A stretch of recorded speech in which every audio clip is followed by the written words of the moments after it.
What's up, guys? Welcome to Daily Dose of Reddit. This is your host, Zach, and today's subreddit is r/TalesOfNeckbeards. This story's called Prejudiced Neckbeard is Fired for Fraud. No one is sad or surprised. I work for a call center, though this didn't really take place on the phones, so I'm not sure it belongs in r/Tales from Call Centers, but it definitely fits here. I started working for this company late last year, after a very anxious job search. My previous employer got screwed by the company who contracted us, and we were given 2 weeks before my job disappeared. During those 2 weeks, my hours had been cut in half, and had I not found this job when I did, I would have been forced to rehome my cats and move in with my boyfriend, his dad, who is allergic to cats, and his dad's girlfriend, who made my evil ex-stepmother look tame. The latter two are both heavy smokers, to which I am sensitive, so this job was truly a godsend. Unfortunately, as I do not have a car, I had to pay for Lyft to get to and from work, which cost me way too much money. I was very fortunate to find a friend during training who was willing to give me rides home for only $5 a trip. After mentioning this to one of my drivers, they offered to drive me to work for the same amount. Enter the Neckbeard, who I will be shortening to Neckbeard. During my second week of training, I was talking to one of my friends from class, and Neckbeard overheard me mention my ride situation. Hey, if you need a ride home, I could take you. Really?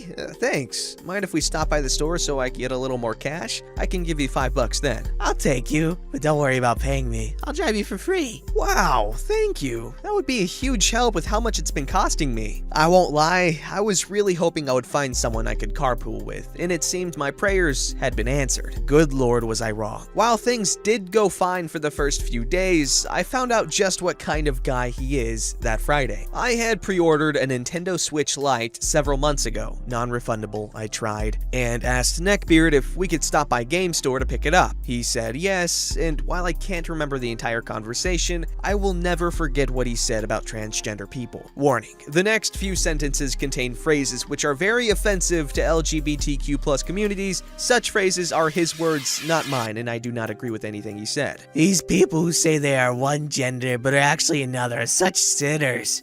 You know, those people don't choose to be that way. If they had the choice, it would be to feel comfortable in their own skin. Nonsense. If you're born with a schlong, then you are a man. They are ungodly, and they are going to hell. The Bible clearly states that it is not our place to judge others on that. It also says that God wants us to choose to follow Him, not force our beliefs on others. The Bible clearly states that they are sinners, and that God hates them. I stopped talking to him after that. I hate when ignorant, entitled Christians pick and choose which part of the Bible they want to follow to fit their own prejudices. I am a Christian as well, but I live by God's commandments, not the words written by imperfect people who are just as capable of being swayed by the devil as anyone else. God's message is one of love, and as such, I refuse to allow hatred into my life. I don't even wish for Trump to be harmed. Impeached, yes, but I will never wish for him to be killed. If God doesn't make mistakes, then isn't it entirely possible that he made these people this way on purpose too? He tests us every day, after all. My best friend is also gay, and he is the sweetest of cinnamon rolls. I love him like a little brother, and you do not want to see me when I am protecting someone I care about. If you are transphobic because of your religion, chances are that you are homophobic as well. I refuse to believe that someone like him, who wouldn't even hurt a fly, will go anywhere other than heaven. I was so disgusted that I stopped talking to him completely at work. I did tell him that I wasn't going to talk to him anymore, but the only reason I gave him was that we had different morals, but not before another incident where he really pissed me off. I had made another friend at work who was able to give me free rides to work, but since he got there several hours before me, I had about 2 hours to kill in the break room before clocking in. I brought my new Switch Lite and was playing Pokken Tournament while waiting for the time. That's when he came in and just did not care that I had headphones on. He kept talking and talking and talking and just did not get the hint. I was glad that I could use my game as an excuse and turn the volume all the way up so I could pretend I couldn't hear him and was too focused on not dying. He eventually walked away in a huff, and afterwards I got advice on what to tell him. Whoo boy, did he not like that. Now, I'm a friendly person, so if I see someone walk into the room, I will instinctively smile at them. If it was him, I dropped my smile and looked away. Oh, are you finally gonna talk to me today? I ignored him. I found out one of my new coworkers was a staff member at our local local anime convention. And since we were already friends, we started hanging out in the break room. It didn't hurt that she also got rides from the same person, though our schedules were different. She told me that Neckbeard was a jerk to other people as well, and I found out he was also a misogynist. He would say gross things about women in the break room, but in such a way that you had to be paying attention to know just how gross they were. There was one girl who left our department because Neckbeard kept going over to her and giving her unsolicited hugs from behind. She already didn't like being touched, especially without consent, but what made it worse was that he would place his hands on her boobs when doing so. He had, of course, been reported, but since he brought in a lot of sales, there was nothing they wanted to do about it. I also heard from my friend that Neckbeard had been bragging about how he had essentially been committing fraud to get his numbers up. Basically, we make reservations in our department, and if someone needs more than 7, then you are supposed to transfer them to group sales. His way around this was to make 7 reservations for them and then transfer them. This was a secret to no one, but I guess our team leads couldn't do anything since they had not found any evidence to prove it yet. I eventually switched from sales to complaints, and I was glad that my new schedule did not coincide with him as much anymore. Unfortunately, I still had to see him, and he was still making those passive-aggressive remarks about how I refused to talk to him. One day, I was talking to a work friend on lunch, and Neckbeard inserted himself into our conversation. I tried to ignore him, but he kept butting in. I eventually walked away, and I heard him tell her, Yeah, she doesn't talk to me. I don't know what he said after that, but I was livid. I never gossiped about him with anyone who didn't already know what he was like. Even then, we never said his name, but people would be able to guess who he was right away. That said, there were still some people who didn't know what he was like, so for him to go around telling people that just makes me look like the bad guy. I finally had enough and told him exactly why I didn't talk to him. He of course retaliated by repeating all the transphobic nonsense from before, and I reported him. I couldn't report him before because he said those things off property, but this was the break room. Prejudice on work property was strictly forbidden, so I had the right to do so. A few days later, he was seen being walked out of the building by security. Apparently, they had finally found a call that proved he was committing fraud, but I can't help this sneaking suspicion that I helped at least a little. Update! After posting this, I heard from one of my coworkers that Neckbeard had threatened HR when asked about my report. So yes, my case had in fact been the straw that broke the camel's back, and him threatening HR with violence only added to the already dead camel. Why do people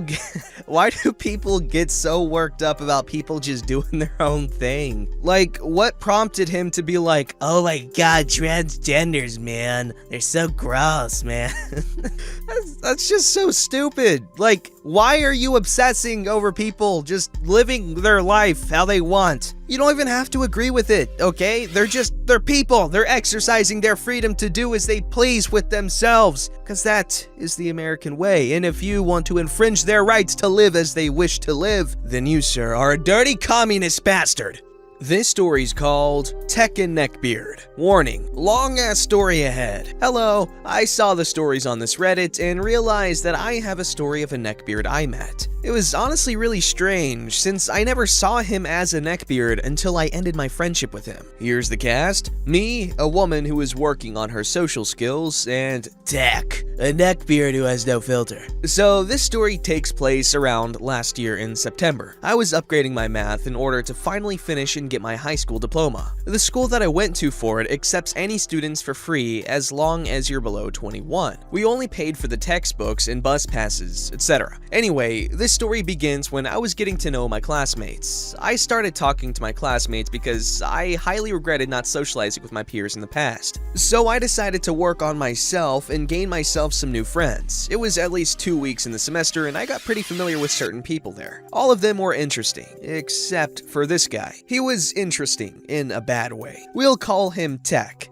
shortened from Tekken, the thing he loves the most. Tech didn't look like a typical neckbeard. He was small, just a few inches taller than me. I'm 5'1". He's not overweight, he was rather thin, always wore big clothes, sometimes anime merch, and has black glasses. His hair was shoulder length, never tied, always looked greasy, and he has this thick, full beard. There was always this certain smell that oozed off of him, and it was horrible. Also, I can never forget how his eyes never seemed to blink when you talked to him. So at some point, my teacher asked me to sit by his group just for one lesson. I was eager because this just meant possible new friendships. I approached their table, and I already had knowledge that they were the sort of nerdy type of people. I overheard them talk about Call of Duty and anime before, so I wasn't all too worried about conversation topics. When I took a seat, I introduced myself to the table, got a few laughs, and started working on our math. Eventually, the topic of anime entered the table, and that's when I mentioned casually that I used to be quite a fan of it until I just grew out of it. Then Tech says something like, Not me, I'll stay a weeb forever. which was cool, alright, you do you kind of thing, but he decided to add something along the lines of, Especially hentai. Hentai's great. he went off about hentai and how he watches it all the time, saying how sexy and cute the anime girls are. Being unsettled by it, I decided to change the topic by asking him about the background picture on his phone. It was just in front of us, would turn on once in a while for notifications. For a while, he talked about his passion for the game, then gradually started going off about how hot the girls were in Tekken. I jokingly agreed, which was a mistake, with him, but he started to talk seriously about how big their tits are. The topic changed and we started talking about how we get to school. I mentioned the area I lived in and what buses I use. Turns out he lives in the same area and uses the same buses. He continues with, I see you on the buses all the time, but you don't see me. And it gave me the biggest freaking chills. I always brushed off the way we met as a bad first impression. We've all been there, so I tried not to make judgment on it and let it go. Eventually, we started going to the buses together. Every time I spent time with him, it was always an upsetting experience in different ways. He never stops talking about Tekken. It's as if he lives for it. When he talks about his Twitch streaming, it's about Tekken. What he does after school, Tekken. Where he talks to people, in Tekken Amino. I always try to ask him what other hobbies he had, and he doesn't really have an answer. I suggest him a few things he might like, and he doesn't really care for them. It was sad whenever we talk about what we do for the weekend, and he'd always answer with, Play Tekken all the day. I forgot to mention, he has a very big ego. I always assumed it was because of Tekken, especially Twitch streaming, assuming he was telling the truth and he has hundreds of people watching him, and how he believes he's good enough to be a pro player for tournaments. It extends to the people in the Amino chat. How every single guy or girl wanted him, he's pansexual, to be with him, and always complains like, Opie, I have another guy in Amino that wants me. They're so thirsty,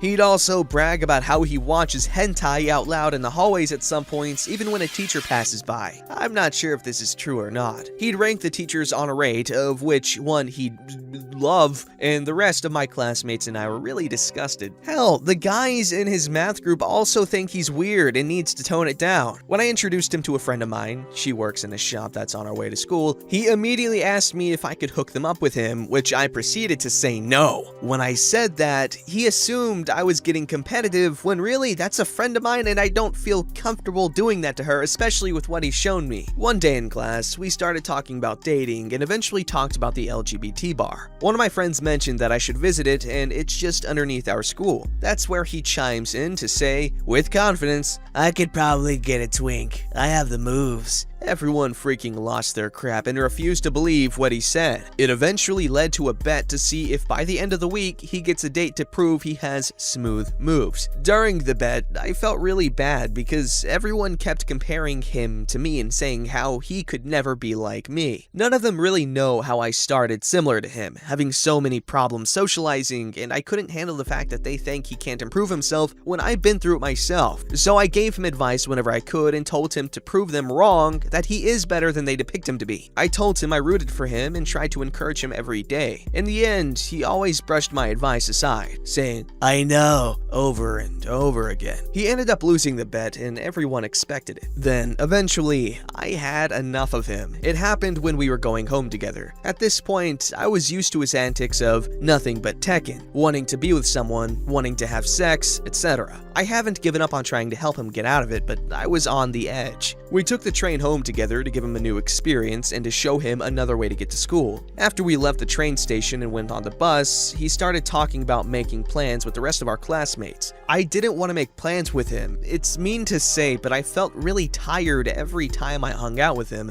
as nothing really happens and he talks about the same thing. So I told him that I'll probably be busy working out. I told him about a gym that I go to. He showed interest in working out before, so when he said that he can work out with me, I wasn't surprised. I told him he can't because it's a women's gym. Okay, then I'll just go to the other gyms around it. There are no other gyms around it. I'll wait for you to finish outside then. What the hell? I got really pissed when he just said it without thinking. I blurted out, don't you know why some of us women want to work out in a women's gym? One of the reasons is because of people like that. He kept going and practically ignored my statement. I could also cross-dress and get in if you want. After that, I couldn't take it anymore. I said, that's how you freaking get arrested, and went silent for the rest of the bus ride. The way he didn't seem to have any clue, laughing it off why these kinds of gyms exist, irked me. I texted him through Instagram about ending our friendship and how I hope that he can understand the weight of the things he says, saying something along the lines of how I hope he learns from this. I wished him the best and nothing happened between us after that, thank God. Sorry if it's so long,